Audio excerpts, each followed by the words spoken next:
So crypto's not dead yet, you would say? Oh, it's dead right now. It's dead right now. Crypto's dead right now. But like it's gonna come back. There'll be another fight.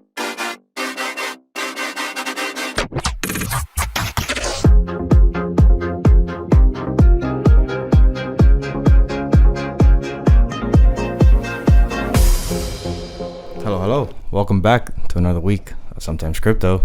The unscripted crypto podcast. Today, we got a special guest, a good buddy of mine, Diego, Hey, what's up?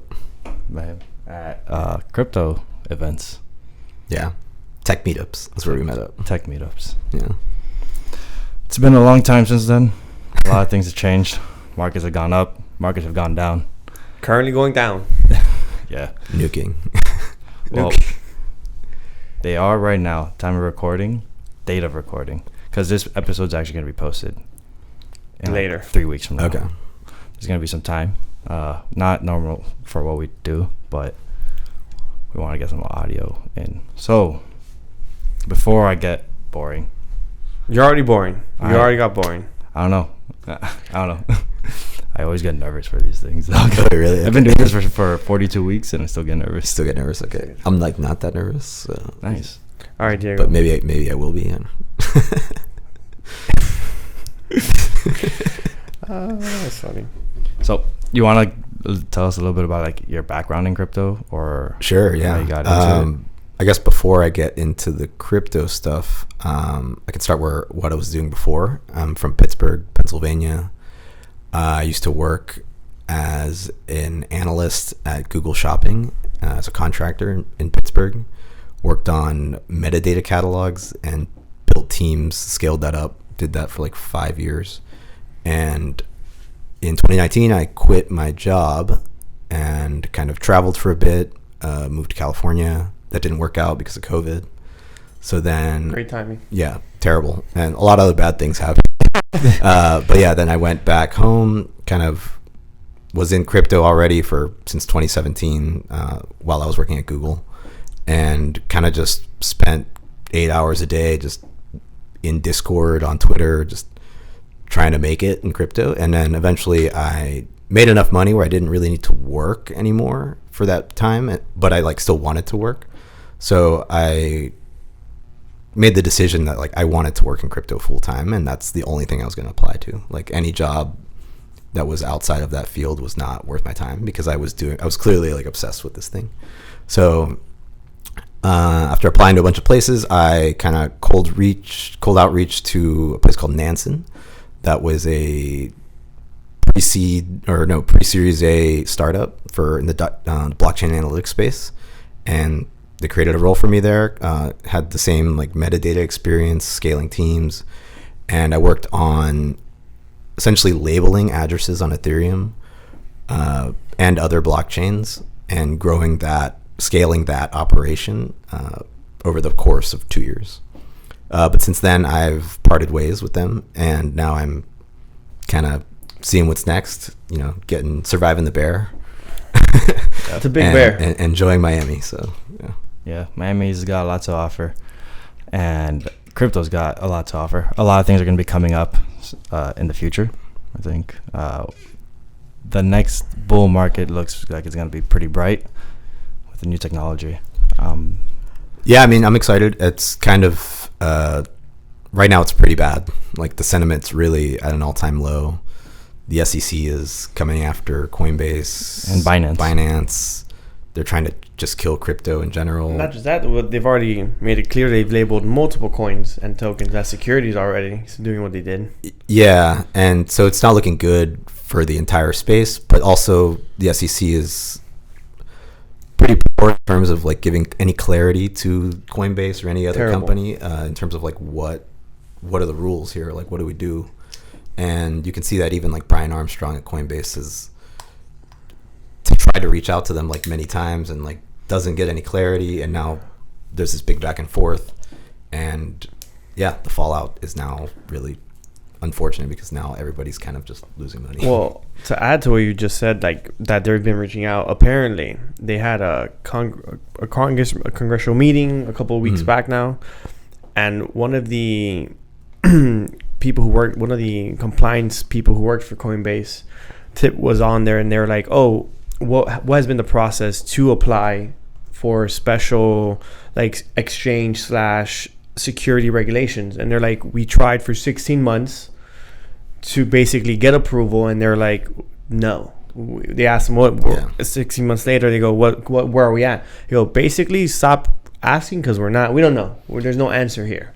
Yeah, and it's even more unfair because Coinbase is IPO'd, so the SEC, they went through at the SEC to IPO. They approved them. They know what their business is already, so it's kind of backwards to then after the fact, in hindsight, say that now they're operating as an illegal exchange. Yeah. Well, they're saying illegal exchange, broker, and closing and clearinghouse. Yeah. Because they do all three.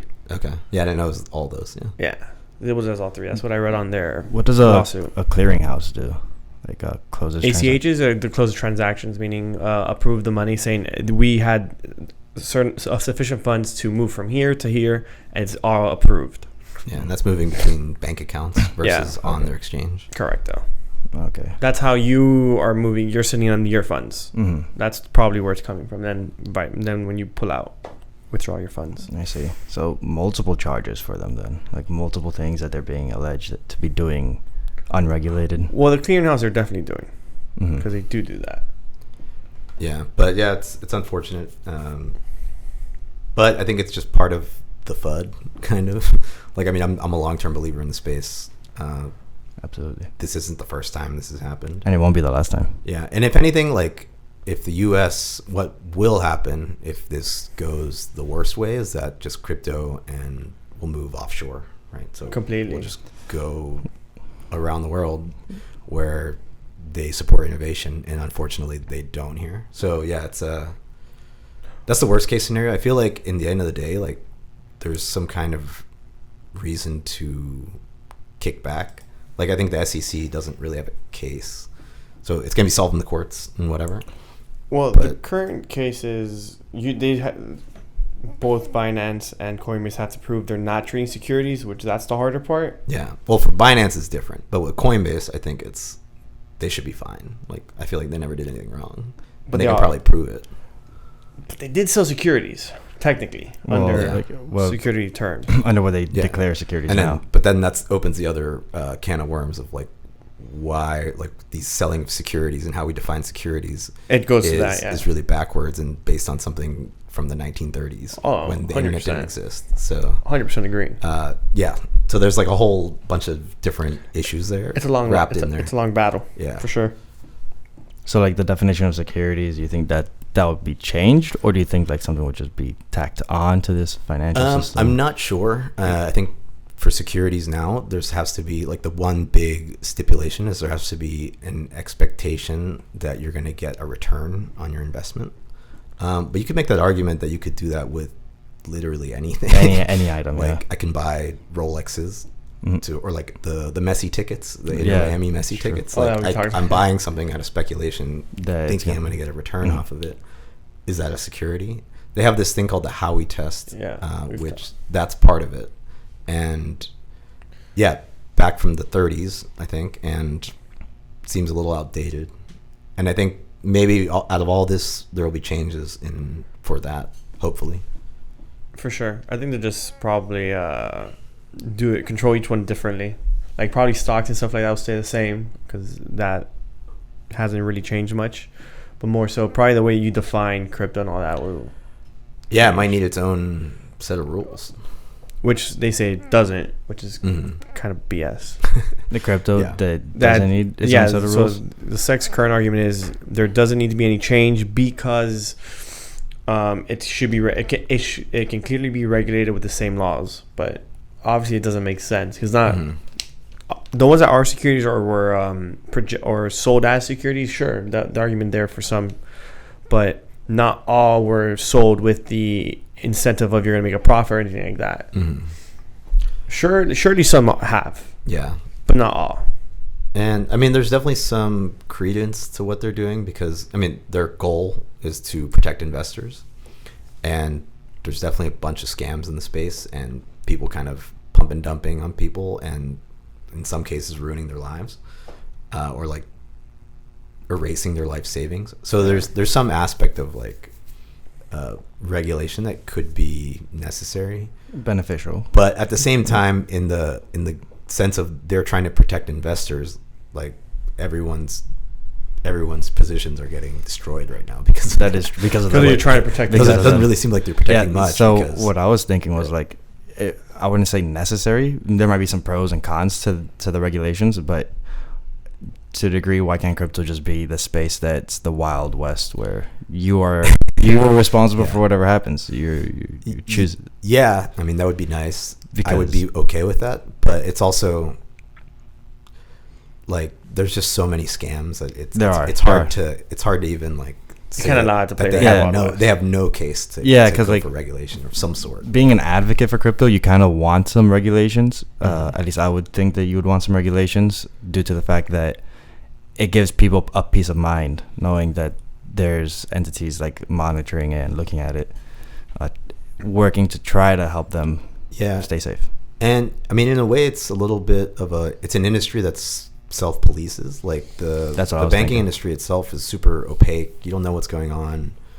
The crypto space is open source, transparent. Like exactly what I was doing before at work was essentially like surfacing the signal from the noise, identifying who the entities were in the space. So it's not just a string of numbers and letters. It's not just a public key that you're looking at, but you're seeing an entity behind it.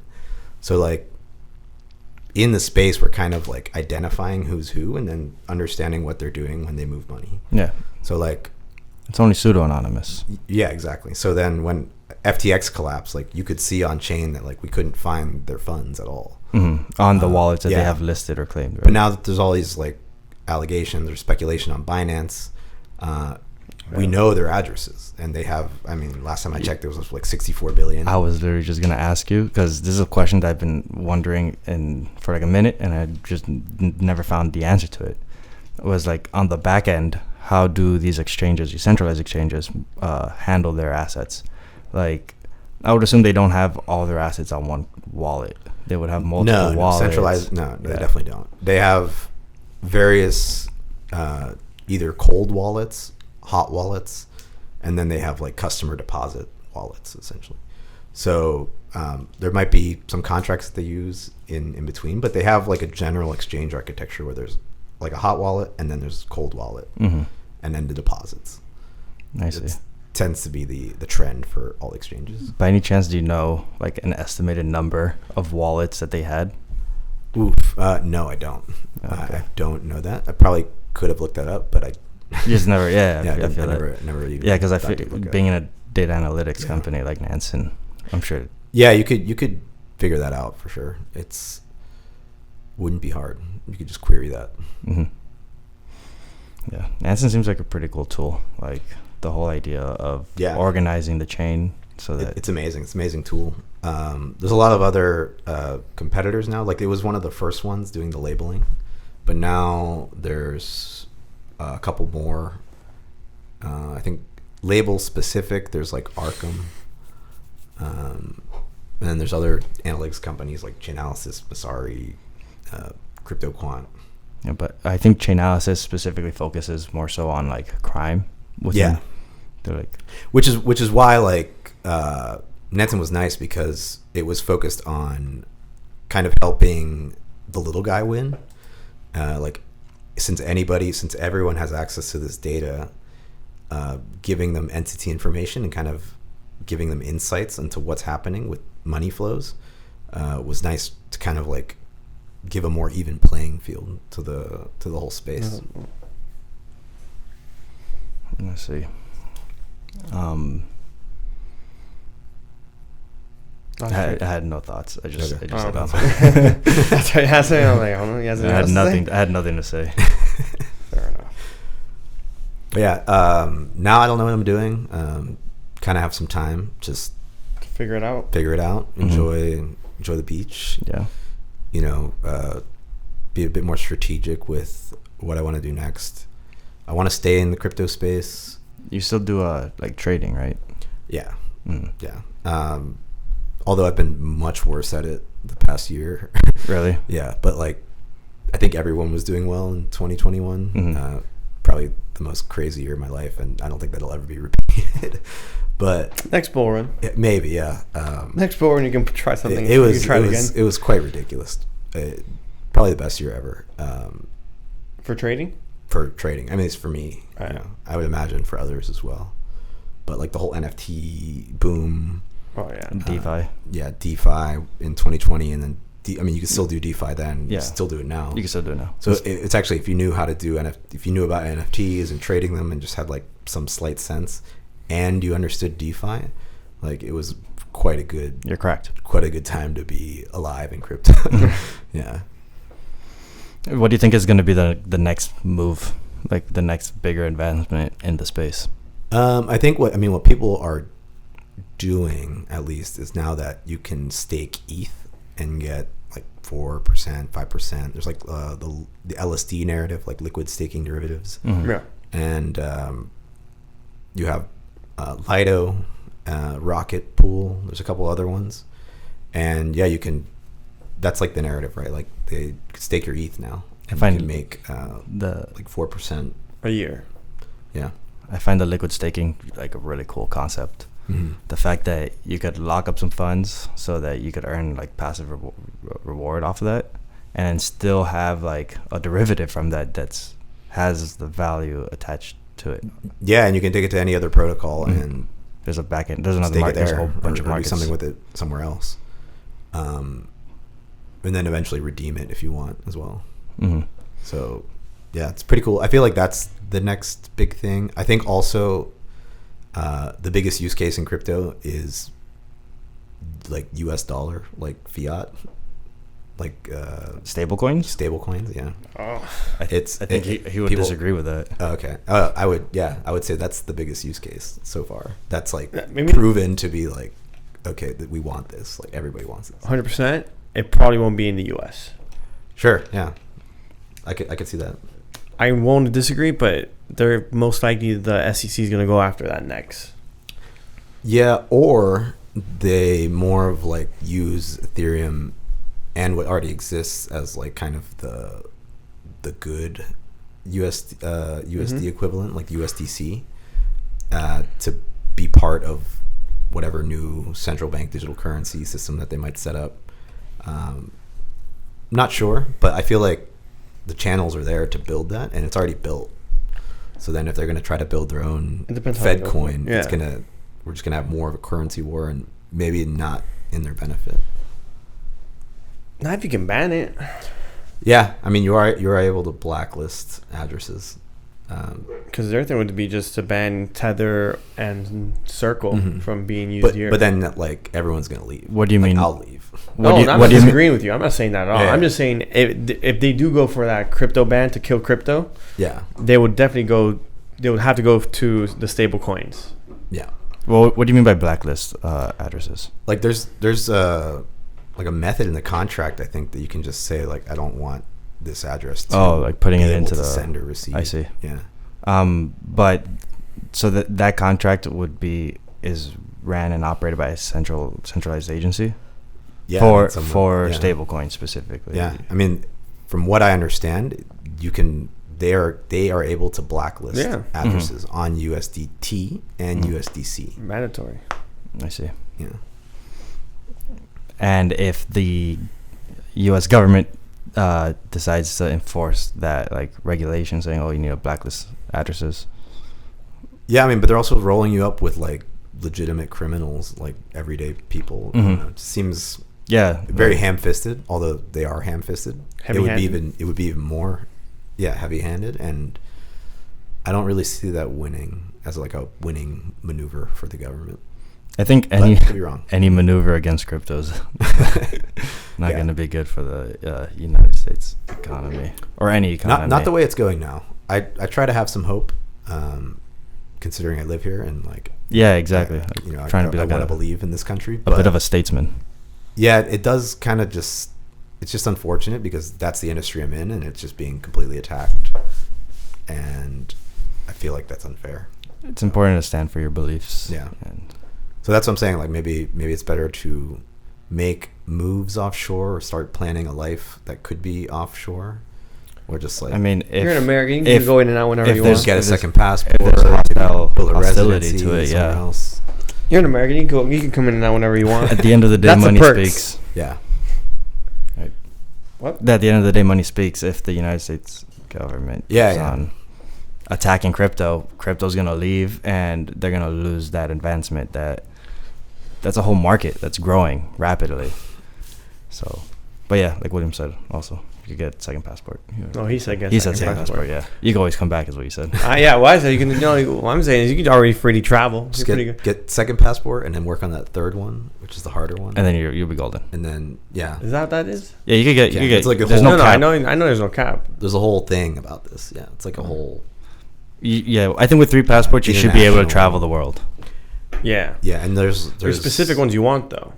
Yeah, well, there's ones you Well, definitely don't want, right? Like, but there's citizenship by investment programs. Yeah, for the most for many countries. For many countries. Some involve like, buying real estate or buying some asset in the country, Yeah, not about those. and then other ones you can just buy a passport outright for like $100,000. You just buy passports. Yeah, but I But think like that's $100,000. Like that's a lot of money. I think that's South Africa. I think that the 100,000 Potentially, I Or- think there's a bunch in the Caribbean. So For sure. there's like St. Kitts and Nevis, but isn't St. that- Lucia. I know Spain has one for real estate investment. Italy Mhm. does also. Yeah. And there's some in like Estonia maybe or Montenegro. I know Italy actually had this crazy like plan with trying to bring development into real estate back and bring population to Italy, because Italy has Younger population. Yeah, younger, because Italy has like old population and a lot of people are leaving. Okay. So what they were doing was they're getting a lot of houses and selling them off for €1 or $1, like for whatever currency was, but for one. Okay. But to buy at that price, you had to have a plan of like reinvesting money into the property and fixing it up, making it nicer. I think it was like a minimum of $150,000 or something. Okay. And like probably having a job, I'm guessing, or some kind of reason to stay, a wife or. Yeah, but if you want them to move over, I think that's great that Yeah. they did that. But like, make it easier. Yeah. You want younger people to go. Younger Mhm. person doesn't have 150,000 liquid for the Yeah. most part. Yeah, because they wanted blueprints, plans, like budget. like Like young they wanted a people. full thing. You want older people. You're not Yeah, doing that's, anything. That's at least like 35, 40-year-olds. Yeah. Most young people don't. And that's still, I mean, aren't even thinking. that's about still this working. Exactly. That's still workforce, but it's not early workforce. stuff. Yeah. Make it easier, guys. You want people to go, make it easier. Yeah. And on the other hand, apparently China has like a aging population.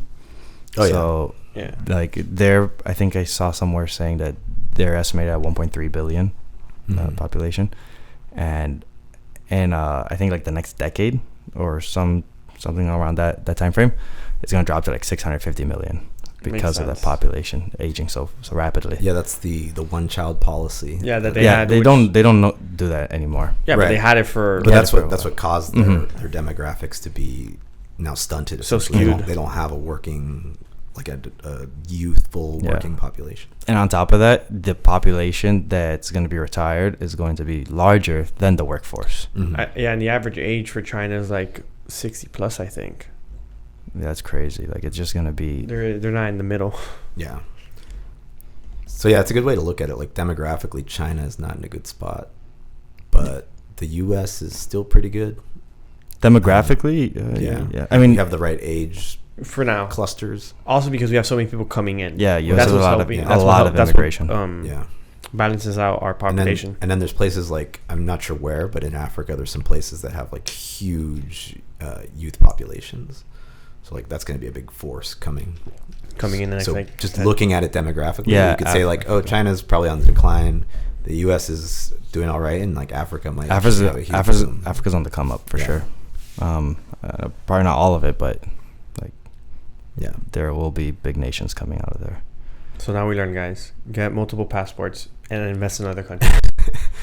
I mean, yeah. I mean, if you have like $5,000 in your account, like maybe that's not for you to think about. But in general, like you don't want to put all your eggs in one basket ever. But also think about that in the nation aspect as well. Like, Yeah. you Exit kind plan. of you kind of want to start to put your foot or your toes in the water elsewhere, just in case something. You want to happens. check it out at least. Yeah, I mean, that's just, it's not financial or life advice, but like that's what I would do. That's what I'm doing. Like I like traveling the world and just seeing other places, seeing what are the options. Like your lifestyle in the US is much worse than if like I lived like in Miami compared price to wise. living in Mexico or living in Thailand, where your dollar goes a lot further. Cost of goods are lower. And your lifestyle is better. Like you just a lot less to deal with. And you can go to Mexico for a super long time, 6 months at a time almost, and like just live there. Yeah, it's like I saw a thing that said majority of South American countries, it's half the cost of living in the US. Mm-hmm. So imagine Miami. Yeah, it's crazy. Or New York or LA. Yeah. Or Chicago, like these more expensive cities. How far can your dollar go somewhere else? Yeah, so I think in like this increasingly remote world that's happening, it's definitely gonna be. It makes sense as somebody that lives here that if you don't want to get taxed a lot, or like you're trying to get out of this like rat race a little bit, you can move to a country temporarily. See where have a long-term vision. Where they treat you right. Yeah, exactly. There's a whole thing on that too, where it's like go where your dollar goes further. There might be a better culture. Mm-hmm. You might just enjoy it more. The food's better. It's or different. Not as like processed. Like you're eating healthier. Like it's just good to like expand your horizons, I'd say. Now ask him the question you want him to ask him. We talked about travel. We're gonna segue back into traveling because I had a question for that. Sure. You don't want to finish it? No, we're gonna go segue into what you said because I liked your question. Okay, so there was a statement thrown saying that technology will be the end of us. So then I went ahead and asked Diego if he thought AI will take over the world and end humanity. Yeah, I mean, I guess I was being a little extreme there, but I don't think it's going to end humanity. I think it's just going to change a lot of what's going on now. People will lose probably some jobs or like occupations that they have, but they can still like use AI as a tool to improve their work in whatever new field that arises, essentially. So I'm not really worried about AI. I think it's just another tool, and people will be using it. So you're gonna see AI going to like the extreme, like how people. No, I'm not as setting? I'm not as doom and gloom about it. Someone prompts. It might be because I'm ignorant, and there's something that could be worse. Someone prompts AI to say, "Oh, and global warming." Okay, let's end humanity. Global warming. I think the fear is AI comes up to that conclusion on its own. Yeah. Saying that humans are bad. Yes. Okay. Maybe AI might. At least my opinion is that shitty takes. Shit takes coming out. AI. Let's get ready. Hit us. AI might formulate the opinion that humans are beneath it and that it is superior to us.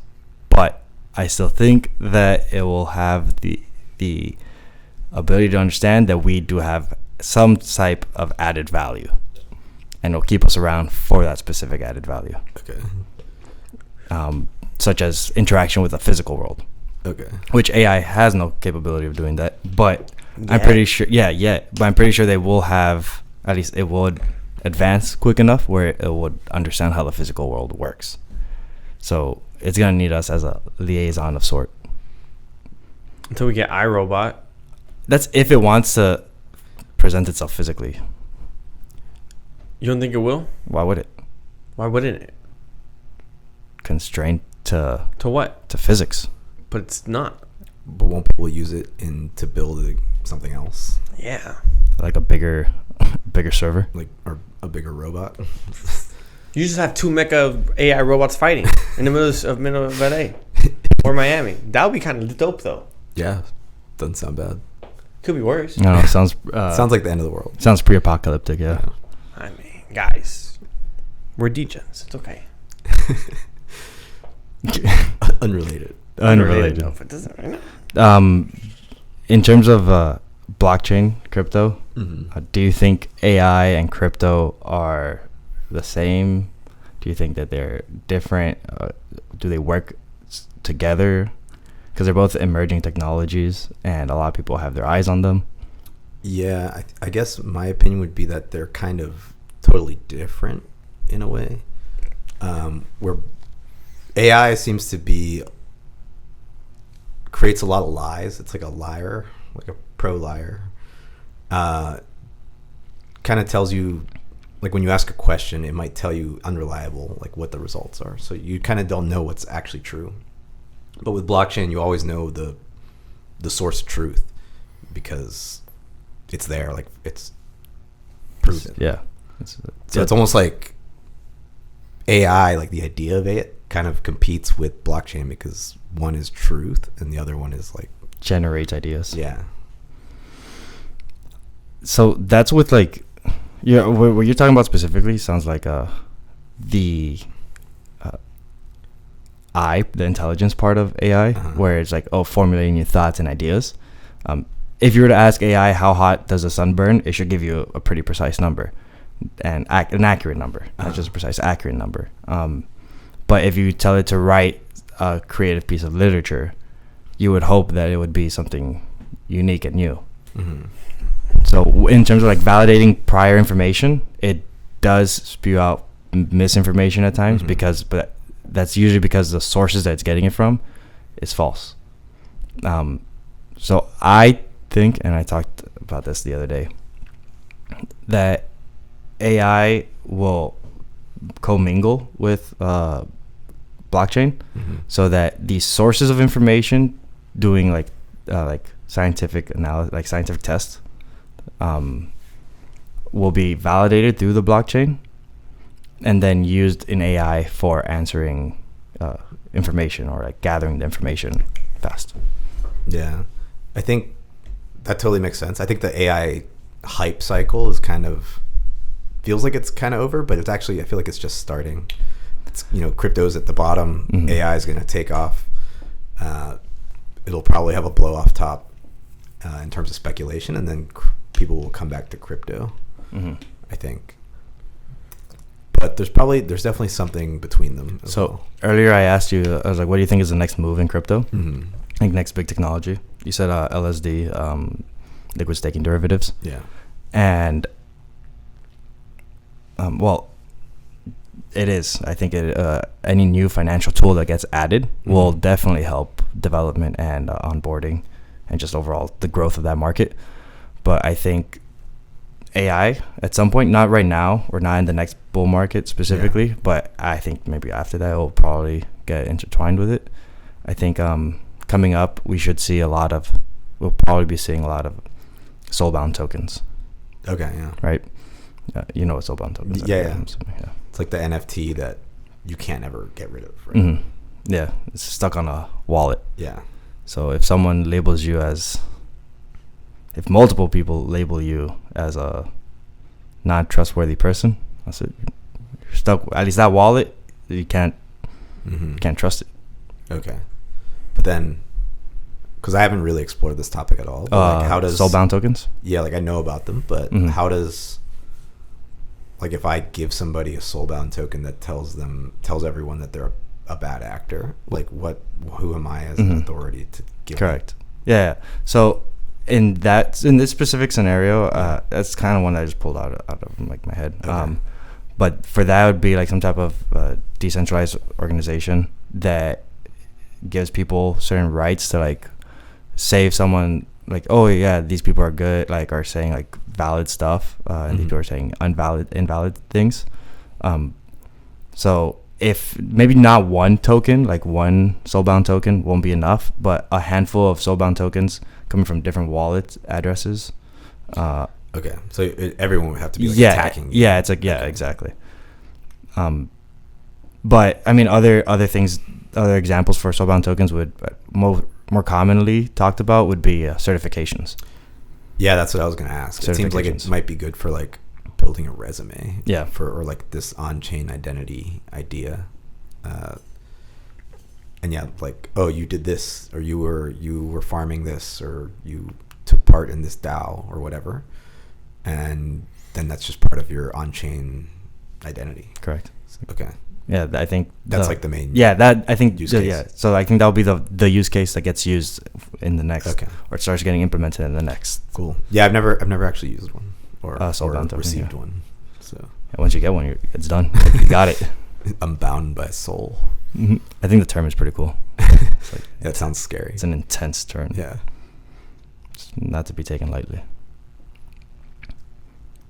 What? Do you feel about the end of humanity with technology?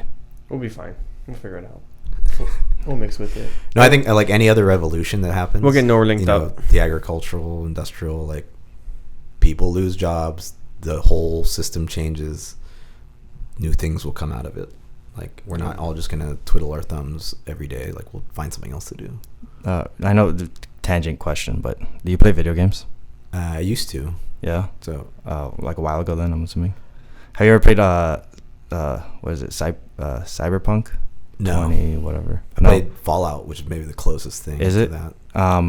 What's the revive mechanic on Fallout? Like if you die in Fallout, do you just like you just respawn? You just respawn, yeah. In this in that like cyberpunk game, there's like a consciousness is uploaded to a cloud, and then whenever you die, it gets imported into like some avatar, Okay. It's like some Black Mirror. like a Black Mirror type Okay. situation. Yeah. The reason why I bring that up is because William just said something about Neuralink. We get Neuralinked up. That's it. Yeah. Oh, you want that? No. No, I don't want that. I don't want to be shut off. I don't want that at all. Shut off. Yeah. Why would you I'm, be shut I'm off? not really into the 'Cause- transhumanism thing. I am. It'll probably have a I butt- actually think it's. I don't believe any one species is gonna last forever. Species are gonna go through evolution to experience different phases of consciousness, and that transhuman, like going into the cyber realm, is going to be one of the next phases of that biological Yeah, I don't evolution. want that. You don't like No it? thanks. It's fair. It makes sense. I grew up in the 90s. I'm okay. I'm okay. I'm Yeah. okay. I'm the only I'm one. okay dying. Okay. No. You want the shut off button? No. It's okay. I'll still die. That's what I like about But it. you want your consciousness up. I want a separate version of my consciousness. I don't want that. To continue on. I want to just die and be forgotten. for sure. But you won't be forgotten. You're being recorded. Maybe. If we upload this to a blockchain, you'll be on chain forever, Unless there's a solar flare, then you're screwed. But Yeah. theoretically. Forever's a long time. Yeah, I don't know. I'm not big into that, like becoming a cyborg idea. It's not my. It's like too much future stuff. Like I like thinking about the future and building one, but not cyborg. yeah, I just don't like that Mhm. whole aspect of it. Or like people who like research longevity. I guess it's like it makes sense that you want to live longer and be healthier, but at the same time, like you should kind of accept dying. No. Yeah, death is definitely. I'm into part. longevity. Oh, you're into it? Yeah. Okay. That Nah, for sure. I embrace death as often as possible. No, you don't. You want Neuralink, and you don't. No, you want your okay, consciousness so- uploaded. the idea of death it's a very Yeah. profound and complex topic. Yeah. Like, would you say that you're the same person that you were 5 years ago? No. Probably not. That version of you has died. You're a new person, and you. Sure. I don't agree with that. Kind of agree with that. I don't agree with that. So, in terms of like dying, my body, the consciousness attached to this brain, will die. Yeah. I just think it would be cool to have my consciousness continue on and have some type of like added value over time. To Yeah, I guess it could be that. cool, but I don't know. Maybe I'm hesitant. it's gonna have hella or risks, maybe like skeptical. like that whole Black Mirror Yeah, situation. yeah. Because that's every time I say I'm cool with that, people always say, "Are you sure you don't want like your consciousness could get split up and tortured 1,000 different ways for all of eternity?" So Yeah, maybe, that but that sounds pretty dark. that's it. Yeah, Yeah. quite dark. Careful what you wish for. Is that what they say? I know. Actually, one of my, I don't know. I hope I see that day where some semblance of my consciousness gets uploaded. No, different strokes, I guess. For different folks, I Yeah. guess. You said you wanted to travel more. What? I didn't say that. You said you have one more question about traveling. I didn't say I don't want to try. Yeah, but what you said and what I said are two different words. I guess so. I guess that's true. This guy, you want to travel more? I'm like, I don't just remember saying that. Mhm. I was going to ask him what's his favorite place that he's traveled to. That's it. Oh, okay. Oh, that's pretty easy. Thailand. I've been to Thailand 4 times. it's the best place in the world. Specifically like Bangkok, but then the southern islands. All right, break it down. Why do you think Thailand's the best? It's amazingly cheap, beautiful weather. The people are extremely friendly and like, nice. It's super safe. It's like a Buddhist culture. Okay. Bangkok is crazy. Like it's super poppin'. There's always something to do. Lit? Yes, it's lit. I'm like too old to say that now. They don't know your age. It's okay. Yeah. You can fool me. And yeah, it's just amazing. I don't know. Every time I've been there, it's just it gets better. I think it's just like that part of the world. I'm big into like the weather too. I'm from Pittsburgh, where it's freezing and it's snowy. It's freezing and snowing in Thailand. No, it's hot okay. and humid. Okay, I was like, There's two Miami? seasons. Okay, It's hot I and then thought- it's super hot. I thought you were gonna say it's like, oh, it reminds me Oh, of so home. like here. Yeah, it's like here, but it's better because more it's tropical. cheap Oh, true. and the food is way better. And there's not this like flashy culture that exists. I like the flashy.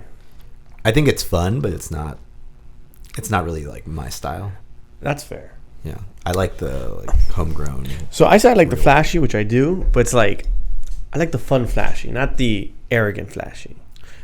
Yeah, exactly. There's a different Like flashy. like a Mr. Beast scenario where the guy just does random stuff on the internet. Yeah, well, like I was saying earlier, where your lifestyle, Yeah. your dollar reaches so much further. 100%. One of the biggest like differences I saw in Thailand was that you could go to the club and get a bottle for like $100 and have a table, and like that's $1,000 here maybe. That is, I still wouldn't do it. Yeah, What do you mean you still wouldn't do it? In Thailand? You wouldn't do it in I Thailand? would just buy the bottle. Look, man, anytime I think about buying a bottle, it's like but it's like the experience, right? Like that's if that's what 100%. you're into. You said you like the flashy stuff. Yeah, so, the fun one, not the. Yeah, that's not fun. I don't like Yeah. wasting money Okay, because yeah. I still my brain goes to the same place it always goes. The bottle outside, if it Yeah. costs $100 in the club, in Thailand it costs $5 outside. I mean, you're right. My brain You're still right. works the same, guys. I agree, but But I would definitely do it. yeah, It's way more affordable to do. You would do it. 100%. It's Oh, a okay. $100 bottle. I thought you just said you wouldn't do it. I'm contradictory. I think so. Also, the last thing, kind of on the why it's better, is it's really just anywhere you go. Once you stay somewhere long enough, or you kind of start to like that culture, be more part of it. All the things that like happened back here, they don't exist. Like all this political nonsense and like the fighting and just everything that's going on. Like it's like this world doesn't really exist when you just live over there. You get assimilated to a new. It's just like New set of, these like- problems aren't real. Mhm. So I think that goes more towards the Western world. I think Sure, yeah. in West, anything in the West will probably still have some of that political tension or like those tensions, and East. then huh? Eastern world. We're in the West. You're talking about us here in America. Yeah. Okay. No, But no. I thought you were talking about Thailand and like Asia. No. Okay, my bad. No. My fault. Yeah, anything towards the West is Mhm. more. We'll have those political tensions, and then you'll probably have Asia, those other countries that probably don't have it just because they're not. Well, no, they have or they they have have it differently. They have their own political tensions and Yeah. problems. You just don't care, and that's why it's beautiful because you're in this gray area. But you where- will care. at Why? one point. Why do you have the luxury of not caring about If you're what's- living well, there. because you're allowed to. Or You're you taking know, advantage of this gray zone because you're like no one cares what you do. Like you're just Until you you're live there not long really enough. Thai. You're not really Mexican. You're just hanging out there. No, I would care if I lived like if you, like Mhm. how we talked about earlier. You would want to move there, live in one Yeah. of those. You would care at one point if you lived there because it would start to affect you. Yes, but I think that's kind of where I think the safety net that you're relying on is what's going on. Is that you have like that you're other allowed, options. You're allowed to do that, right? You have other options. but it affords you the ability to stop caring about what's happening back here, and you don't really have to care about what's happening there politically because it doesn't really matter to you. You didn't grow up in it. I'm not sure about this. He wants, I mean, if it's like a dictatorship, sure, but you know, he's and they're like cracking down. he has the mentality of a global citizen. Yeah, but even if you are a global citizen, you're gonna start caring 'cause To a degree. At one point, it'll start to affect you. Yeah, to a degree you do care, but Sure, but it just depends in on this case, no. on wherever you're at. Yeah, if you're just traveling and visiting, Especially for- culturally, like it's just a different world. No, 100. I get that. What for sure. what religion do they? Buddhist. Buddhist. Yeah. Thai Buddhist. I mean, other parts of Southeast Asia are a mixture of Muslim, Buddhists. Yeah. There's a bunch of Muslims. There's Muslims in Thailand. Oh, for sure. That's one of the biggest religions in the world. And it's growing rapidly. Yeah, just that part of the world is nice too, because somewhere like Bangkok is a hub where you can bounce around to anywhere else, like Australia or like Vietnam. Australia's kind of wild. You can go to Dubai or like, I don't know, somewhere else, but it's just a whole different part of the world, and you're pretty close to everything. In Thailand? Yeah, in Thailand. Yeah. Did you see any cool animals over there? Cool animals, or like any animals that you've seen for the first time over there in Thailand? No, I mean, I saw monkeys, but I've seen monkeys other places in the world. So, oh no, I did see like this is kind of stupid, but I saw like a really venomous, like, what is it called? Like a caterpillar. It's like bright red, super scary, like lives in caves. It's huge. Yeah, I saw that. Did you almost die? No, but I was freaked out. Hear about the monkeys? And it just made me think of the monkey store I told you about. I think it was in India.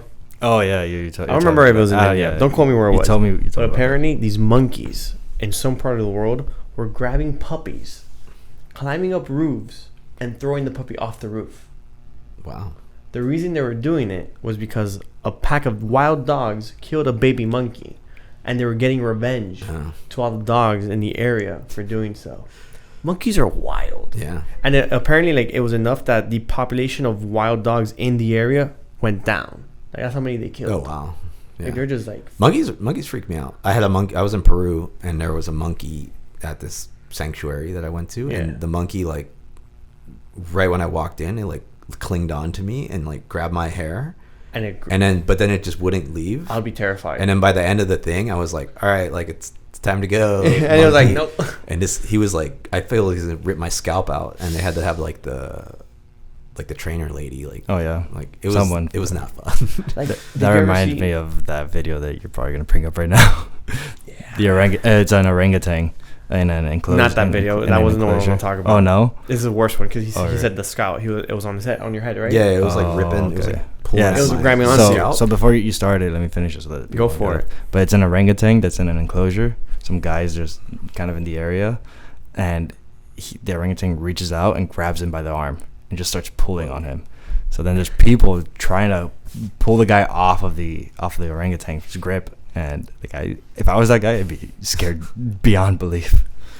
No, the video I was gonna bring up was, what the hell? Sorry. No, you're good. No, it gets worse. These monkeys, monkeys are aggressive. Fuck monkeys, man. There are some wild motherfuckers. Those are our distant relatives. I'm glad. Sometimes they're strong.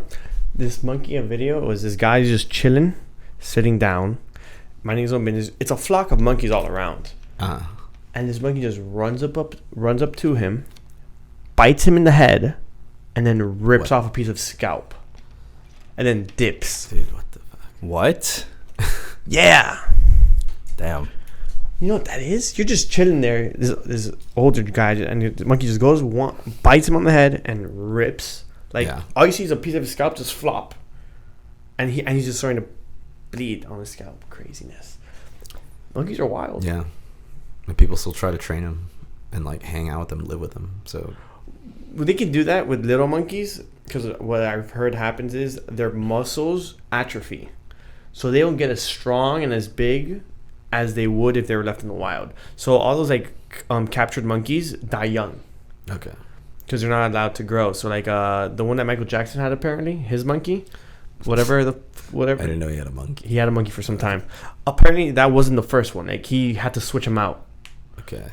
Because the monkey would just die. Because it was not used to being. They're not meant to be enclosed. It doesn't use its strength and it doesn't ability. Build its muscle. It doesn't build muscle. Yeah. If you got no muscles, you're kind of useless. But like wild monkeys and stuff, different animal. Like, it's just like you touch them and they're not mushy like us. Why did Michael Jackson have a monkey?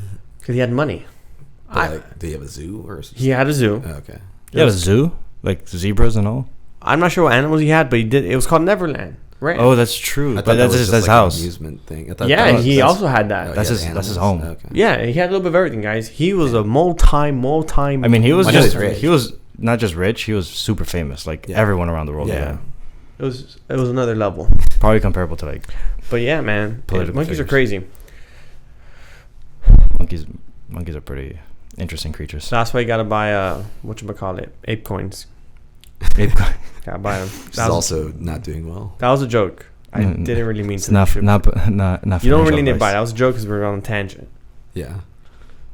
You gotta say that in podcasts. If not, they might take it serious, and someone actually Okay. buys it, and they can get sued for it. It's You not can- financial advice. It's not It's not financial, financial advice. advice. It never is. or but- legal advice, or not, no type of advice. We're just talking crypto Yeah. and monkeys.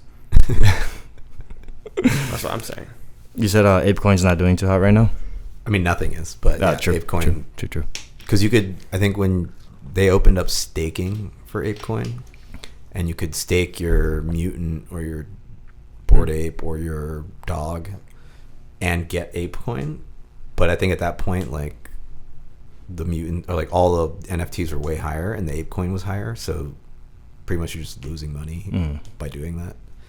And yeah, it's not doing well. Yeah, just because you have something staked and you're earning a reward doesn't necessarily mean that you'll be your net worth will be going up. Yeah. Because You'll gain more asset. you'll gain more of that asset. Correct. Your net worth in that asset. Would If you go up. value your net worth in ApeCoin. Yeah. Then, Well, I guess it would be valuable though, because if I'm not mistaken, Yuga's trying to create an ecosystem based around it. So I guess if once they create that ecosystem, whenever that does happen, you're able to spend it within it. So it would make sense at that point, and it wouldn't be dollar for dollar or have its own separate value. But that's super speculative, and that's how like that's I'm pretty sure people are getting destroyed right now because there's no ecosystem. Isn't that the entire thing they're of building a game and they're doing all this stuff? But like they're very slow with it too. yeah, I don't think it's yes, they're slow with it. I also think it's just if the people aren't gonna use it, there's no point of building it. So I think one of the biggest like enablers for that use case would be the augmented reality, like Apple Vision Pro stuff.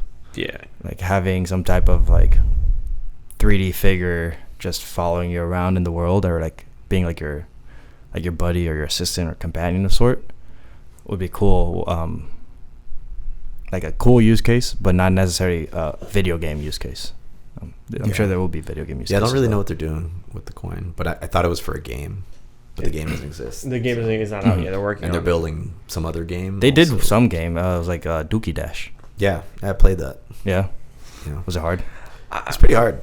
Mhm. Or like I guess I'm just not good at games. Maybe it was like a very arcade-ish kind of game. It's very simple, right? Like you're just flying through a tunnel sewer and avoiding obstacles and collecting like little gems and stuff.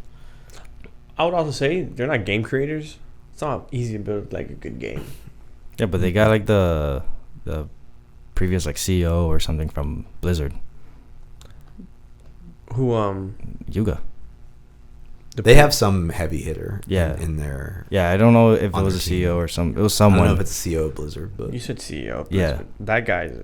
Because It was someone. I'm pretty sure it was someone from Blizzard that moved over to Yuga. like the janitor. And it was not a janitor. It was an executive. So I searched it up, and it was not the CEO of Blizzard. It was the COO of Blizzard. That's now the CEO of Yuga Labs. Okay. The CEO? Mhm. Okay. I'm sure he'll get the right people to make a good game. Of Yuga or of the Ape DAO? Of Yuga. Okay. Yeah, of Yuga. But with someone like that, chief operating officer, they should be able to come up with a pretty good game. Now you don't got the people. Yeah, I mean, you have the leadership, but you need the people who can make the... you need the devs. Yeah. Mhm. Yeah. Not just that. I think for the most part, a lot of the games are... the person who develops the game generally has the main game idea, right?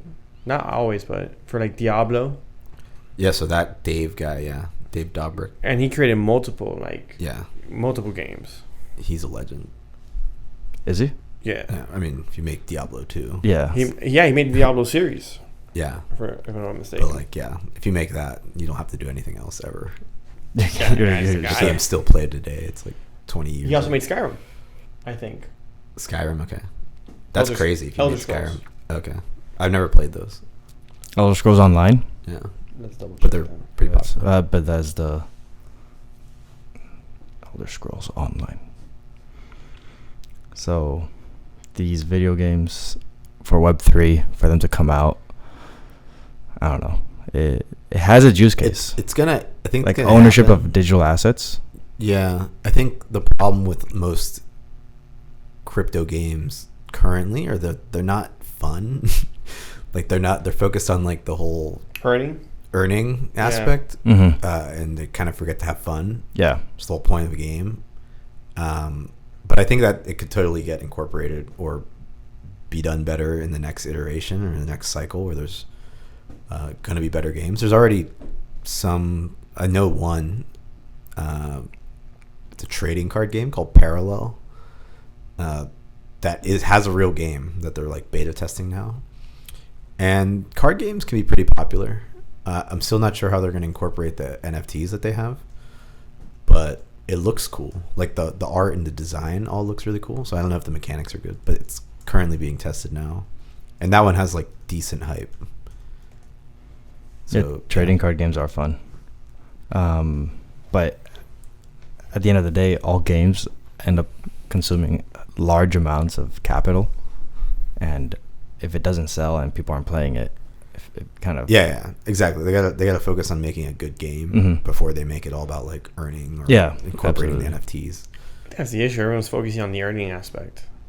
Sorry, say it again. Like everyone's focused on earning, Yeah, and not making a good game. yeah, exactly. But I mean, now there's CS:GO, right? Like they have skins that you can sell in CS:GO. Fortnite or Fortnite, maybe. Well, I don't think Fortnite lets you trade them though. Yeah, but like that's a very common idea in a game, and you can trade them, whatever, buy them. That should be the first implementation. So it seems very natural that you would be able to do that and just use NFTs and then trade it wherever, however, and actually have ownership versus being inside the game's kind of walled system. Yeah. It's just I don't see the already existing game developers changing that, because like Minecraft, Mojang, they did the opposite. They were integrating with the Minecraft Worlds like NFT project, only to then go back on that and say, you know what, not more. Yeah, I think there's also like the gaming community hates NFT. Like I've noticed that like hardcore gamers or people, they don't like crypto and they don't like NFTs. So there's definitely like not even just that example, but I've seen other examples where there was like big backlash against integrating anything to do with NFTs. I think when Discord tried to be more NFT focused, there was like huge backlash. It's an unexpected. Discord's like a gaming unexpected take by the gaming community. Yeah, it's honestly a little bit mind blowing. Like you would think that they would understand, and that it would make sense to them owning their asset, like because they're already doing the in-game purchases. So why not take it a little step further?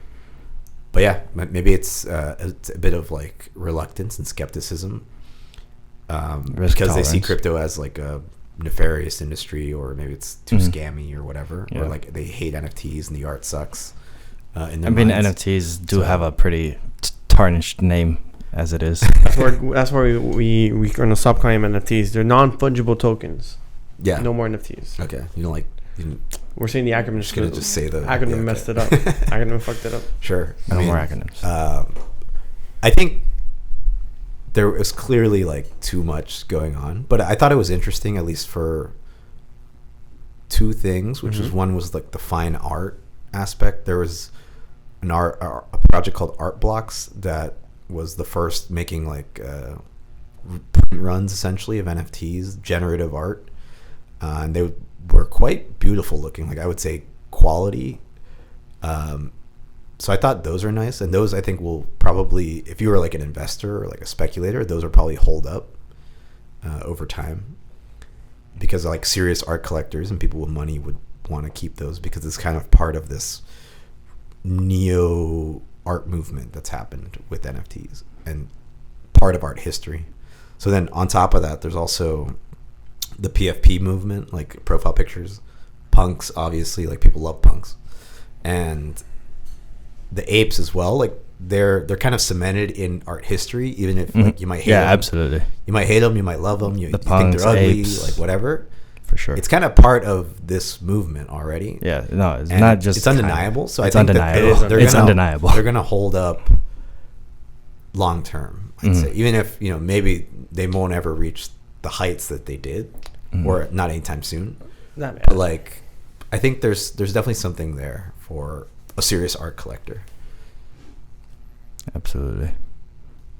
Yeah, crypto is definitely changing the scene for a lot of different like markets, economies, different sectors of the world. And I think it's going to be fun seeing what comes with it in the next few years. Yeah, I also one more thing on the PFP thing. Like people hate the profile pictures and they think it's stupid, but I think it's like a actual instance where we found like product market fit for the NFTs because people were so drawn to them. Like, yeah, they were speculating on making money, but at the same time there was this idea of like joining an online community and a group, kind of like a tribe. Humans are tribal inherently, and like now they have that tribe online and they can identify with these cute pictures, whatever they want. The speculation and the money making kind of as a part of it, but to me that's interesting as well, and I don't think that's going to necessarily go away. Probably won't. People like to use a different identity than their real one online, or at least like be able to kind of go in and out, or have both, right? Like, I mean, even in person, you dress a certain way when you're different settings, and you try to fit in either way. Yeah. So I think there's something to it. To me, that's pretty interesting. I like the PFP movement, even though it's like way oversaturated now and frankly kind of stupid in some ways. But There's some ugly ones. Yeah, there's some There's some really hideous ones. But yeah, I always liked it. Like I have a PFP now. Like I have a million of them. But Yes, yeah, collect. I Some ugly still ones? rock it. Yeah, some ugly ones. Yeah, I got some ugly ones. All right, Nice. cool. Right now, the one I rock is it's a subduck, which is like an early like 2021 project that did pretty well. Now it's like 0. That's okay. But I like my subduck. It's just Still a market for it just looks cool. He's got a T-shirt that has an ETH logo on it. Just like I kind of identify with him, so just keep it. For sure. Okay. I'm gonna add one more thing though, because you reminded me of something that I read not too long ago. I just searched it up to see which ERC it is, but there's a new token standard that allows PFPs, or non-fungible tokens, specifically non-fungible tokens, to have their own smart contract wallet. So non-fungible tokens have the ability to own their own digital assets. Okay. So it's like a smart wallet almost. So like take it away from the NFT part, but it's just like it's a smart contract that acts as your wallet. Okay. pretty much. Yeah. So those exist already for like there's some projects out there. I think InstantApp is one where I can create like a smart account and it's a smart contract, but it's my wallet as well. Yeah, this is the first time I hear about something like that, so it was like interesting. Yeah, I haven't seen the NFT. So I searched it up, and the article that came up was for Blockworks.co. ERC 6551 turns any NFT, any non-fungible token into a Web3 wallet. Okay. So I'm sure like some of the use cases would be like bundling assets, like non-fungible tokens for deeds to property, like an apartment complex. Yeah. Each individual, like the whole building would fall under one smart contract, and then each individual unit will be its own wallet address or its own asset in that. I don't know, just interesting. Speculating. What's it called? 6551. Okay. ERC 6551. Yeah, I haven't heard of that. This article came out May 25th, 2023. Okay, so kind of new. Fairly new. Fairly new. Yes. So crypto's not dead yet, you would say? No. Oh, it's dead right now. Oh, It's dead right now. Crypto's dead right now. No, it's gonna come back Clip to life. it. Crypto's dead right now, boys. Came from Diego. But like it's gonna come back. It's gonna come back. There'll be another cycle. I found the title of the episode. Crypto's dead. Crypto's dead. Crypto's Yeah. dead. But it'll definitely come back. Like I'm not worried about that. It's funny because we had an episode named "Crypto's Not Leaving." We did not have an episode named that. Yeah, I mean, at least now, like what's happening now is We had a clip. all the Oh, tourists and like the people that don't know anything left. Are gone? They're gone. Well, they lost They their lost life. everything. They're like All kind the- of wiped out. Or That's whatever. a good term for them. Crypto tourists. Tourists. Yeah, Tourist. they're kind of they've left. They're focusing on the new shiny object AI. Or whatever. There's like 10 people left on crypto Twitter, kind of just all arguing with each other. So Each one for a different different currency. They're all like, hey, this one. yeah, it's looking grim. But that's happened already. Any winter. Multiple times. Yeah. This is only my, I guess, second bear market. So, My first. but I remember the market. first one was pretty bad. First and a half. Okay. I got in the halfway through the last bear Oh, market. okay, nice. No, I got in like right when the bulls. So we got to buy is what I'm hearing? You got to buy in this bear market? I'm not telling you that. Just say it's not financial advice, Diego. That's all you got to do here. Yeah, no. We buy the dips? I would say don't quit your day job. Don't quit your day job. Yeah. Definitely got to get that. Unless you get fired. Then, Unless you get fired, but That's not quitting. could happen. But yeah. but yeah, like things aren't looking great. Sentiment's bad. Could get worse. I'm already. I've made my peace, so like I don't need to. So the question is, do you think it'll get worse before it gets better? I think there's gonna be like a final flush. Yeah, I agree. because like everyone has to feel pain. Everyone has to feel pain. There's not enough pain being felt yet? There's not enough. Okay. You Interesting. heard- Okay. You'll know when the pain. Interesting. It's like in March 2020 happened. Like that was pain.